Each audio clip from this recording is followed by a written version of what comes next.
ABC One Television. ABC One Television. ABC One Television. Le leader en actualité.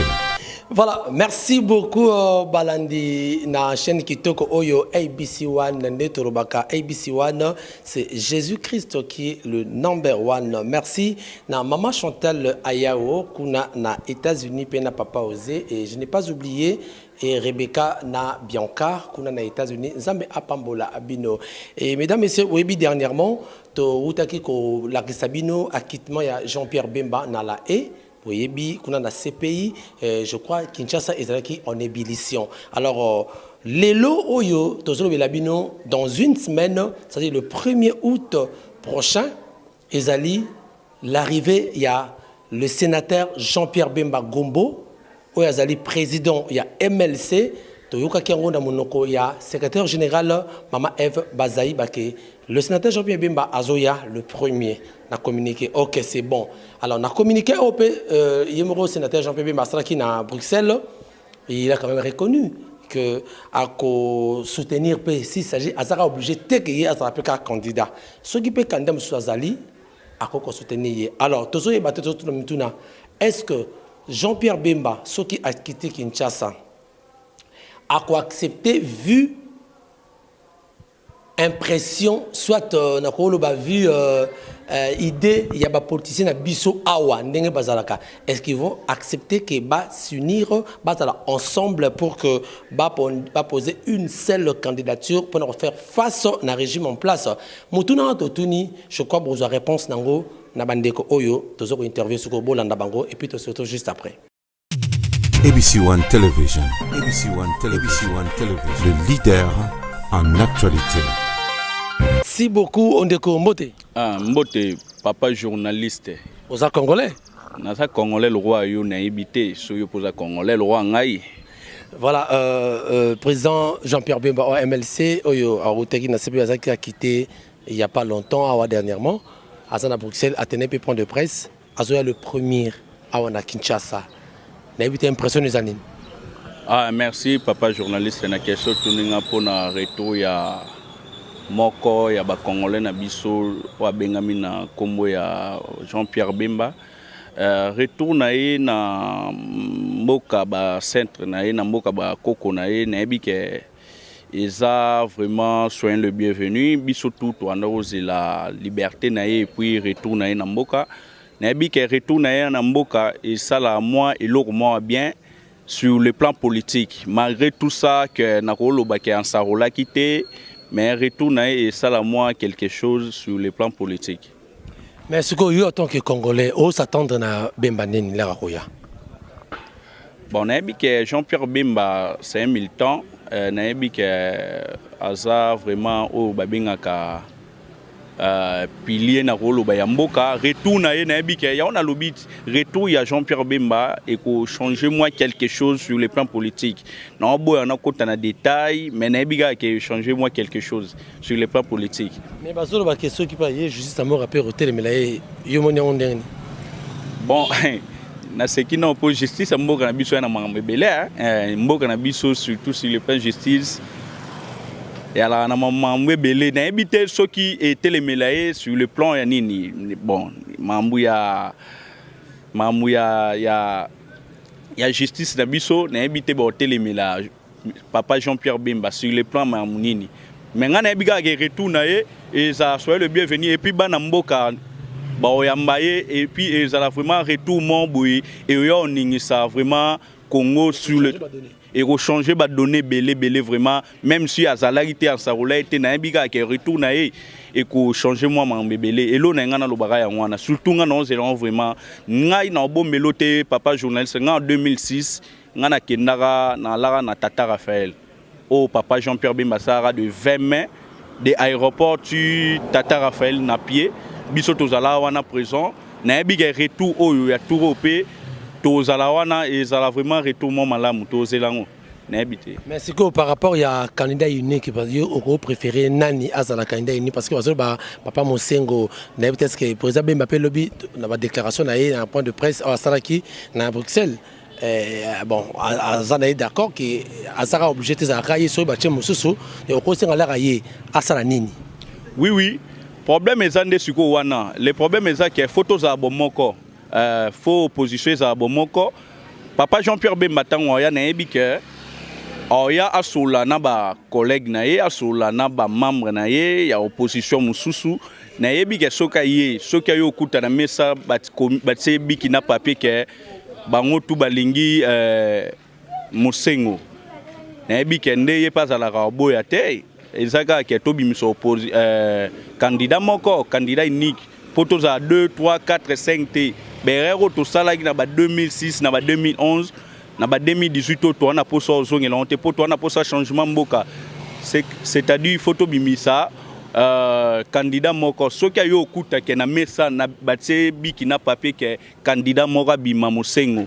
Ngape na osenga ke papa Jean-Pierre Bemba fa septango ezate ke yepe fa luka bima candidat na ndenge na ekuna pe na limité ba luka ba bima candidat ndenge na ba non tozara candidat moko poto luka tolonga no etumba o etelemeli biso pendant 17 ans et l'on a ngana lubara yango wana. Merci.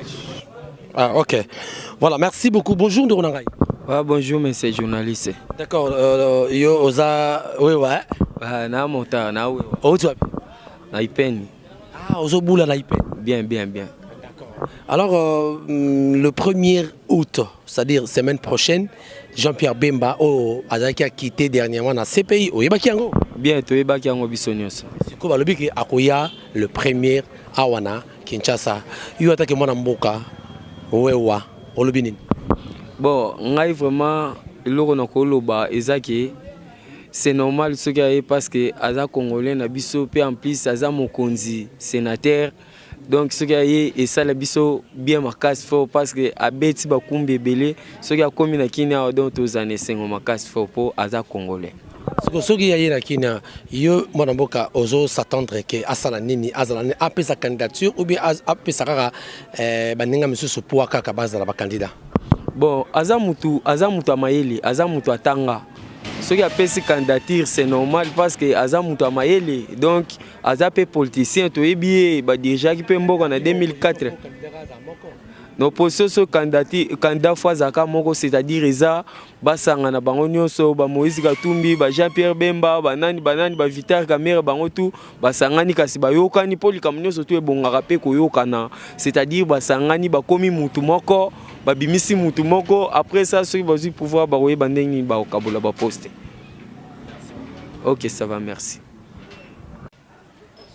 Bonjour papa. Bonjour. Vous allez congolais hein, je crois. Oui, je suis congolais. D'accord, mais mimi nanto dans le Kota Lingala parce que pour nous permettre de recevoir Bayoka. Alors papa, le premier déjà sénateur Jean-Pierre Bemba Azaki a quitté dernièrement na CPI à Koya na Mboka Congo awa na Kinshasa. Na habité yo en tant que fils du pays, impression les années. Bon, impression nanga ezali nazana esengo parce que étant fils du pays Bemba fils du pays Koya ko kuteleza lokola ozaki na ndeko na yo akangami quelque part ba libérer impression eza que lokola moko na biso azongi na kati na libota na biso. Eza déjà esengo mingi pona biso.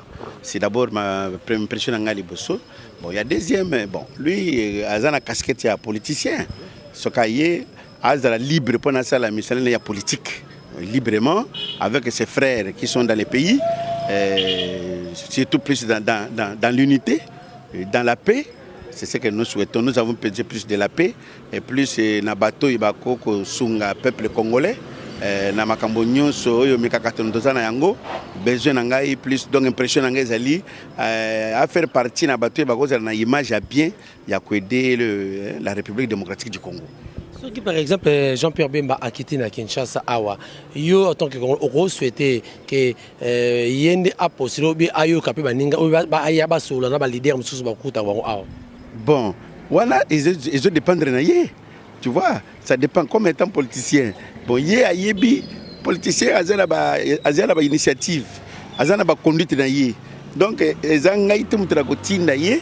Mon problème c'est de bon conseil nous ce que nous entendons. Ce que Moutaza déjà un leader. C'est que notre problème c'est de voir loko ya ko sala to souhaiter que azale loko ko aider le peuple. Et si où il y a la paix, où il y a sa kimia, c'est notre souhait plus, c'est ça. souhait nanga plus ezake bazala aya de manière kaye akutani na baninga ba sali musala oye ko debiso. Nous avons plus besoin de la paix, plus vie à bateau et comme quand même le la bateau. Surtout il y a un problème d'éducation comme belé tout ça on a besoin comme bateau. Tu vois, comme des humains, il y a des choses où nous avons besoin, où nous avons vraiment besoin de la moto, il y a Koko Sungabiso pour Nayango. Pour postuler, c'est un politicien, ça dépend d'abord de lui. Aujourd'hui, on a dit qu'il est libre de postuler. S'il décide de postuler, s'il sera en règle.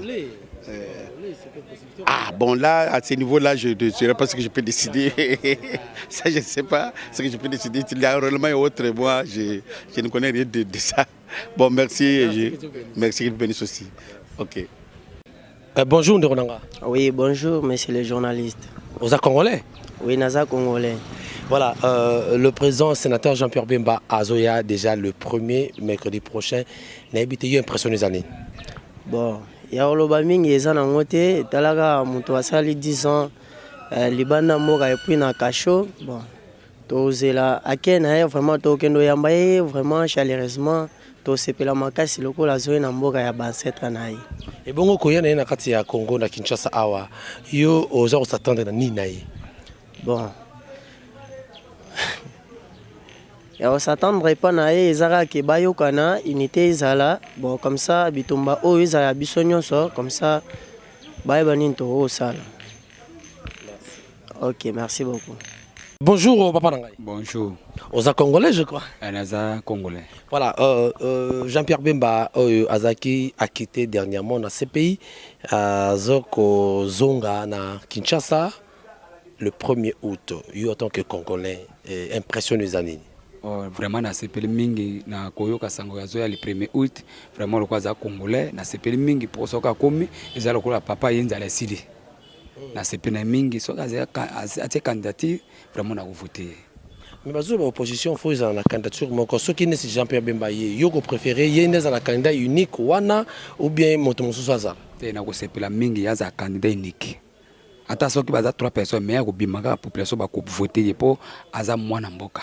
Akobima na ye. To sepe ngai na sepe na ye na ko voter kaka ye. Le kola ye vraiment na sepeli mingi soka za atie candidature na ko voter ye na sepeli mingi population peut belé majorité bazo sepeli na ye na retour na ye. Bon en fait ce qui y a yé na Kinshasa et l'on ko souhaiter Jean-Pierre Bemba asala na ko souhaiter mingi atie candidature pe abima mokonzi ya mboka. Na ko souhaiter mbongo. Mbote ndeko ngai. Mbote papa journaliste. Oza congolais le Rolangai. Na congolais particulièrement quinois. D'accord.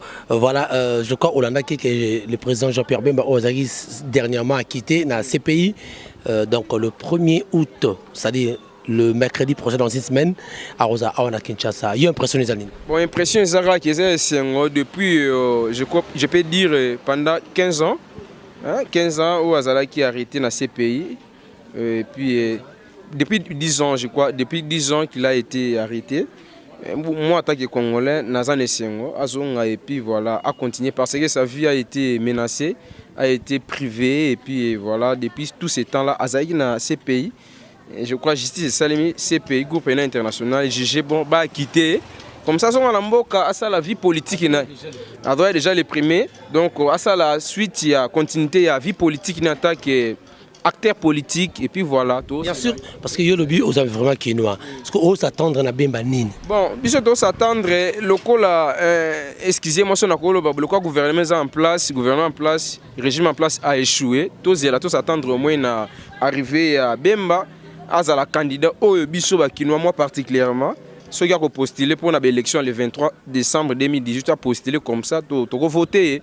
Donc nous sommes pour ça venir et tous aller à la peine à l'aéroport Angile pour que tout ça là accueille mon chaléré tout yamba et puis par la suite tous est là à se présenter comme candidat dans l'élection présidentielle où ça annoncé déjà dans la mais quand na kati opposition bazolo ba qu'il faut baza candidat unique mais est-ce que na point de presse Jean-Pierre Bemba a lobby azaka obligé que azala ka candidat ceux qui pensent à soutenir bandeko mususu alors so ya qui ça yo ko conseiller Bemba asanini akuta na bandeko ou bien yemoko azana na kwenaye Bon, le Cambouya candidat unique, c'est pas mauvais. Le problème est qu'ils basent ensemble. Basent ensemble, il y a un candidat où il y a un dauphin à part, il y a opposition. Pour que à faire face na candidat oyo majorité peut ekobimisa parce que l'essentiel est que bango nyoso ba ki na ordre dispersé et ça qui va bimisa candidat moko et puis pour que l'essentiel est que l'intérêt à population zala ndenge ve Tshisekedi papa na biso bana yokoloba le peuple d'abord. Le problème de la question politique c'est que la population azala na part il y a chose à se retrouver. Alia malam wala ta malam bana batanga malam c'est ça l'essentiel. D'après qui choisiras-tu? OK, so na bango nyoso basangani ndesi na minute o so bango nyoso basangani pour na ngai candidat na ko soutenir ezali Jean-Pierre Bemba oyo bango bako bimiselo kwa candidat unique na bango nyoso. Donc ezali bon. Merci beaucoup papa journaliste. ABC1 Television. ABC1 Television. Le leader en actualité.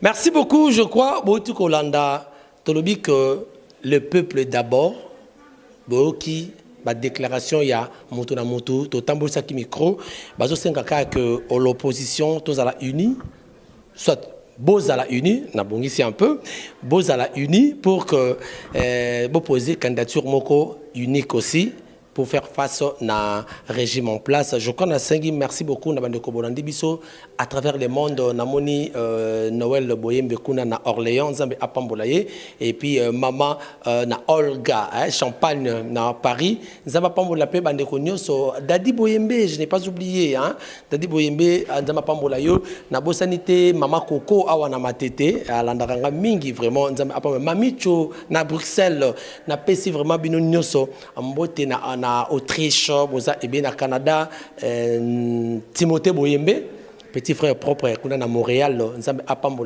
et puis Babilongo, Timothée Rissassi, qu'on a à Chine, Trésor Imoti, le Messi, le métier noir, vraiment.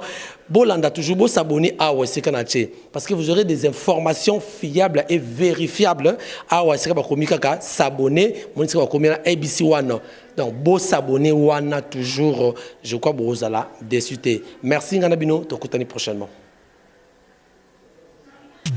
ABC1 Television. ABC1 Television. Le leader en actualité.